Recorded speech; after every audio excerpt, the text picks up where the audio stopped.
School today was designed in the 1890s by the same man who designed the assembly line. And for all the cool programs you read about, and there are many, most of school is still exactly like what it was when I was in school and when my mother and my father were in school. Worksheets, memorize and regurgitate, tests. And we know from science, from evidence, from data over decades and decades, that there's actually no correlation between what grades you got in high school and what you end up doing in the world. It doesn't help anybody. We're wasting that time. We have the opportunity to redesign school. We need to redesign school for discovery. The people who can be and are the change makers are teachers. And we need to invest and support in teachers and teaching in an entirely different way.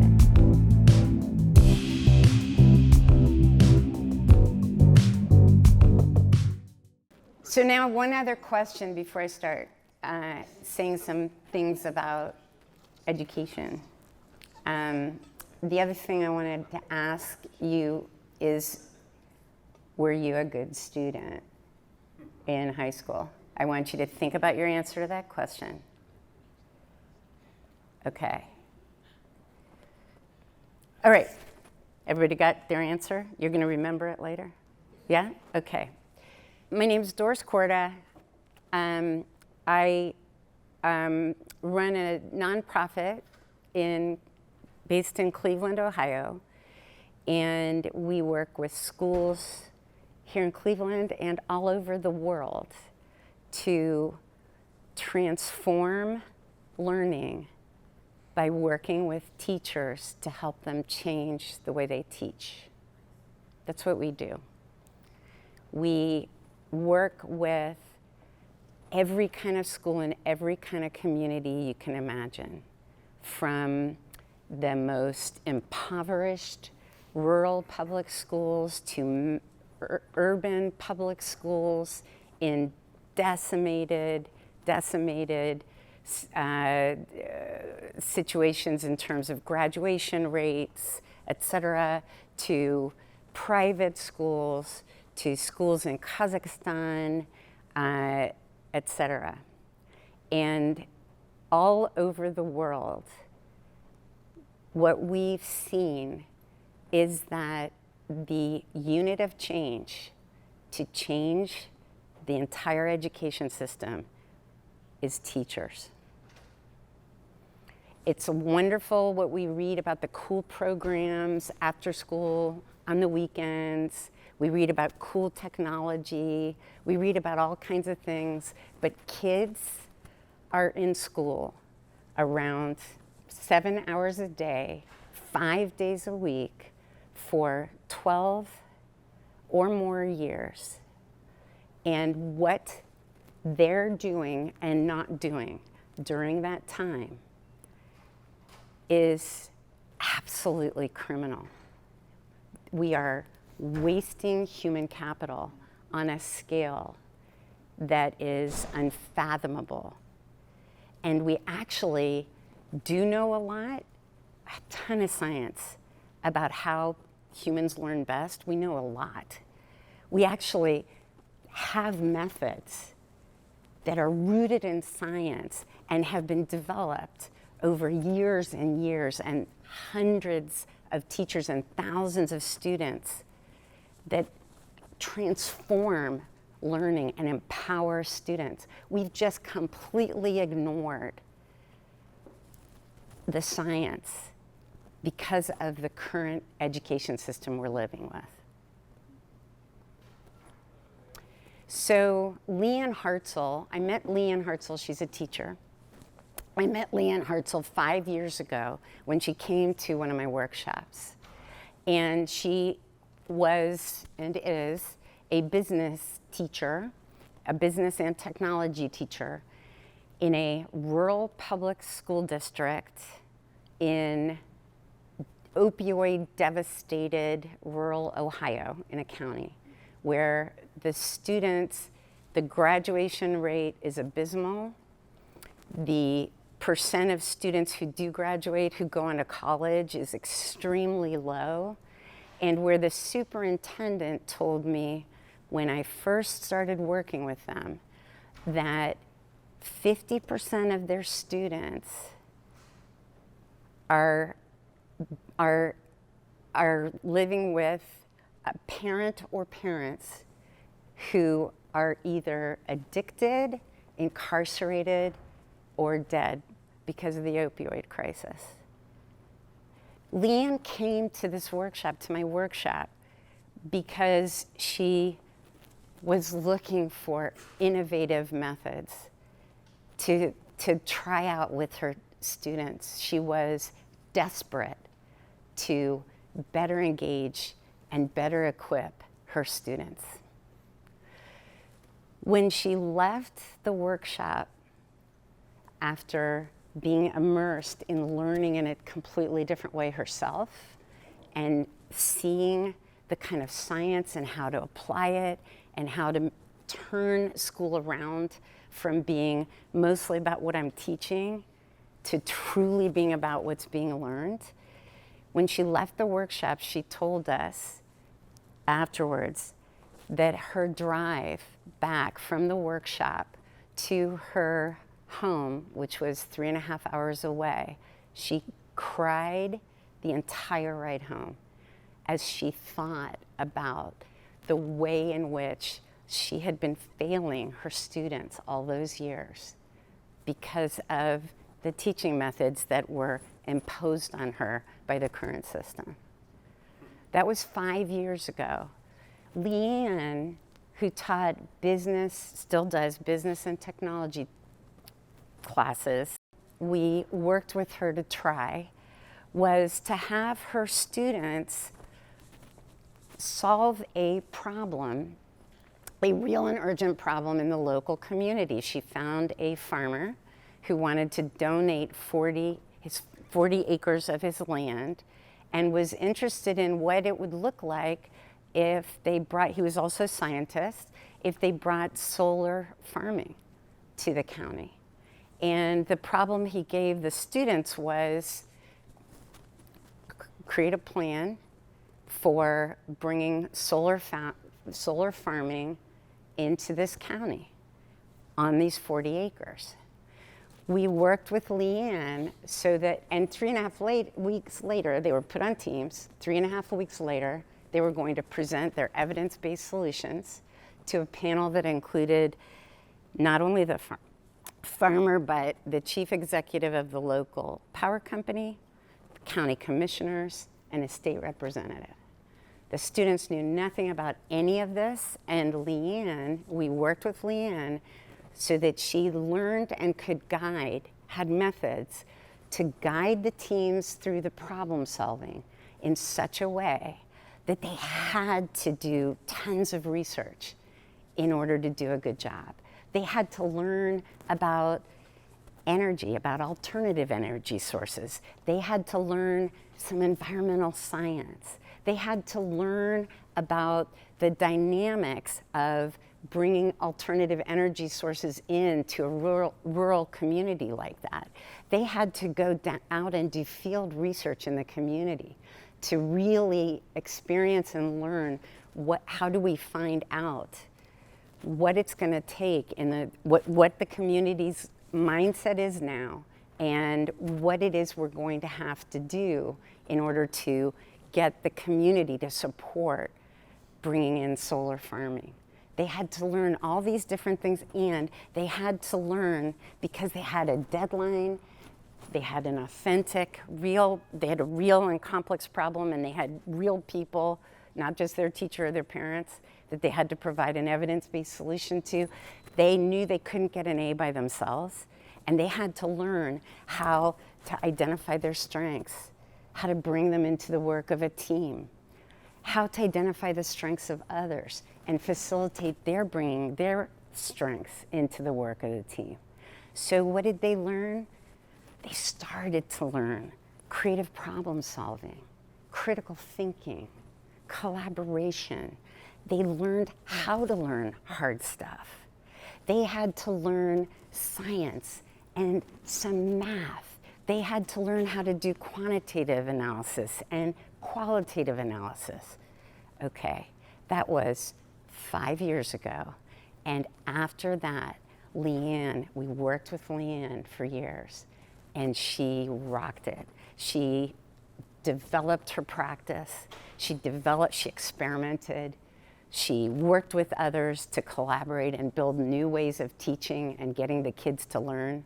The impact on her students was seen by parents, by other students, by other teachers. Leanne, with what she did there, she was the change maker. She was the teacher who sparked a movement in that district to transform teaching and learning. We have 40-some teachers in the elementary, middle, and high schools there who are all, thanks to Leanne, working to completely change their practice, learning science-based methods for how to do things. We also have the entire administration at that school, because they saw what Leanne did and the results with her students and the transformation of those students, the administration has completely bought in to creating the conditions to support this change in the school. Okay? We have worked with hundreds and hundreds of teachers in schools and communities of all types around the world to help them transform their teaching so that those teachers are empowering their students. The pandemic has revealed the gross inequity of our current education system. It has also revealed the ineffective practices of our 100-year-old education system.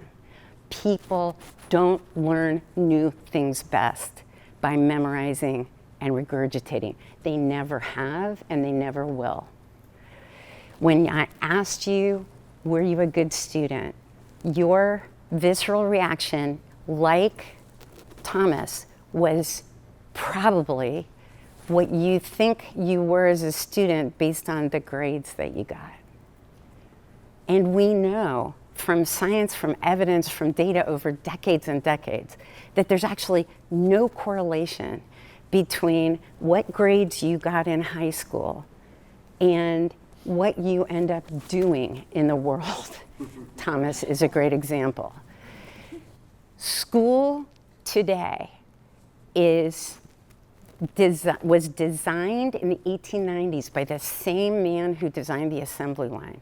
And for all the cool programs you read about, and there are many, most of school is still exactly like what it was when I was in school and when my mother and my father were in school.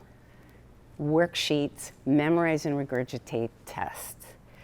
School was designed, our current education model was designed for preparation, with the goal that we all learn the same set of facts. That's what it was designed around.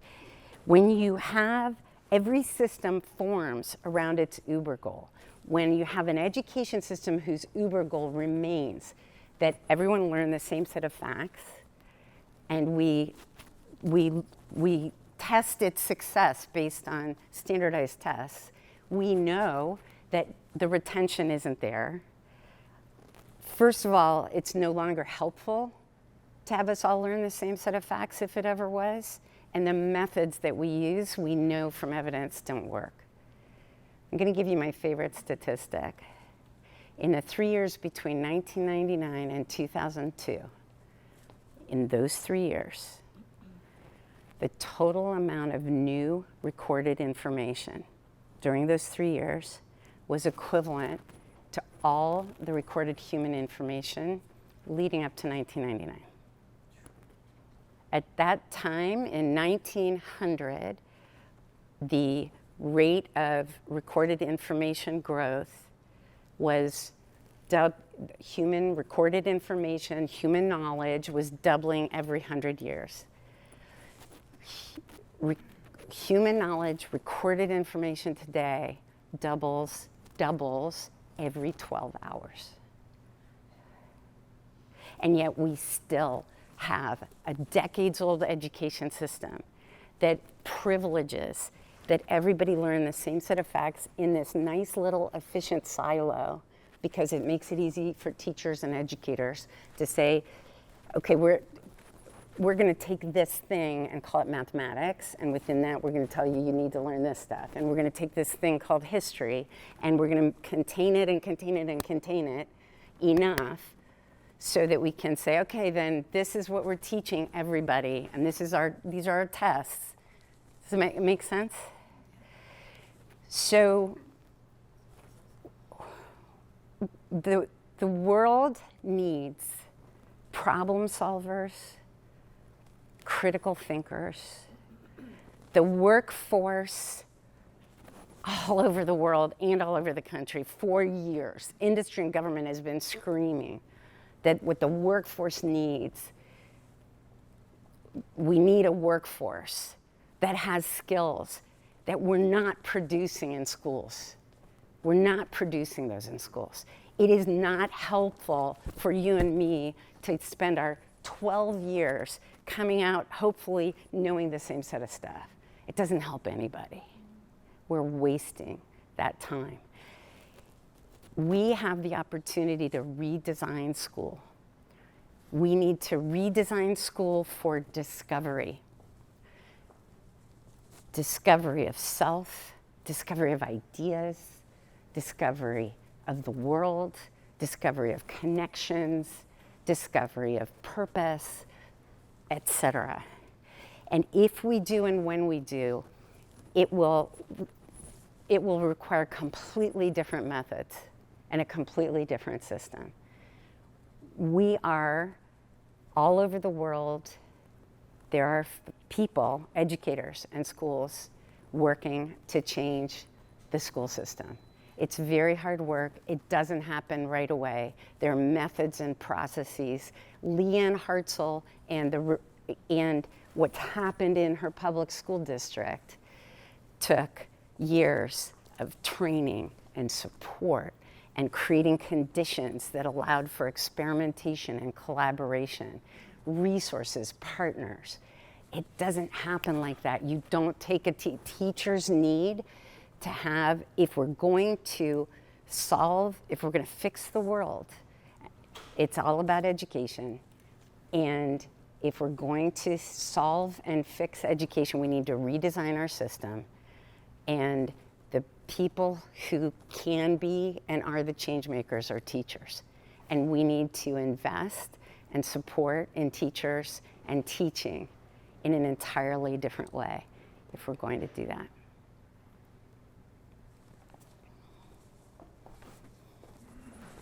Yep. So, I want to ask you a closing question. When you think about your answer to the question of whether you were a good student, and then you think about what your answer was when you talked about something you learned how to do or that you learned over time, my bet is very few of you, when you thought about something that you learned over time and you were thinking about how you learned that over time, my guess is very few of you connected that to a classroom in school where you learned it. Yeah.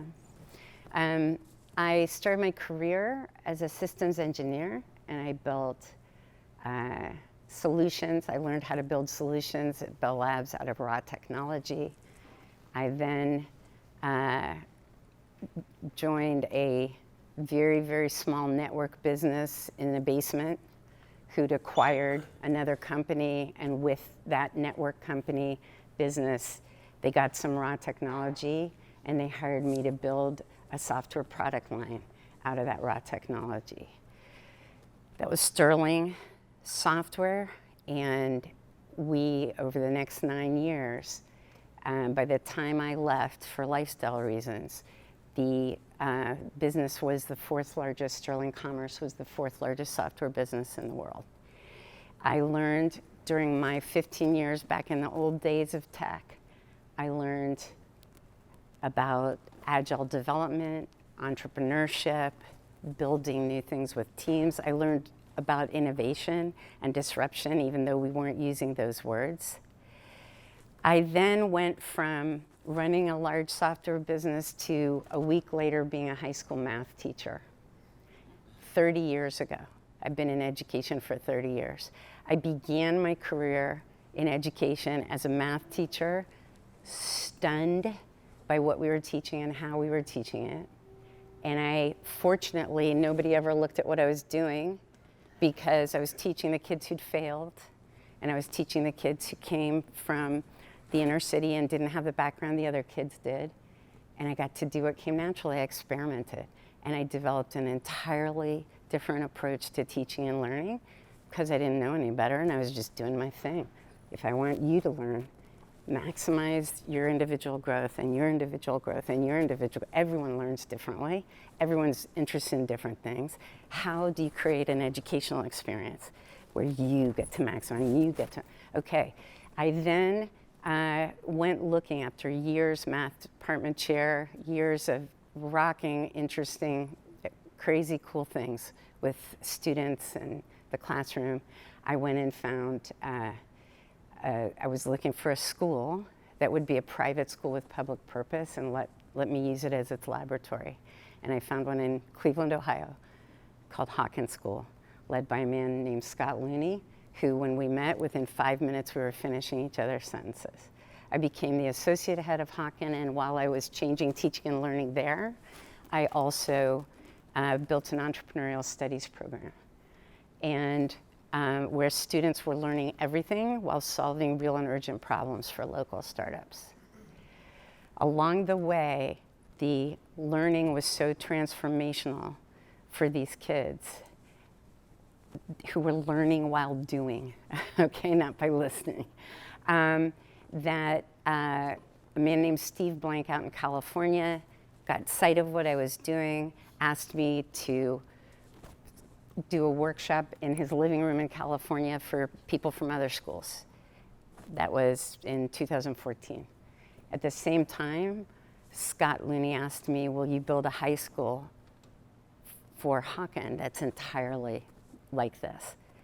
And I started designing and building and planning a school that is opened, this is its 3rd year, called the Mastery School of Hawken. Along the way, also, as I was doing workshops and teaching other schools, and other students found public school educators and teachers all over the world who were dying, desperate to do a better job for their kids, and saw amazing thing happen, amazing change happen to entire school systems that started with one teacher. So, anyway, that's it.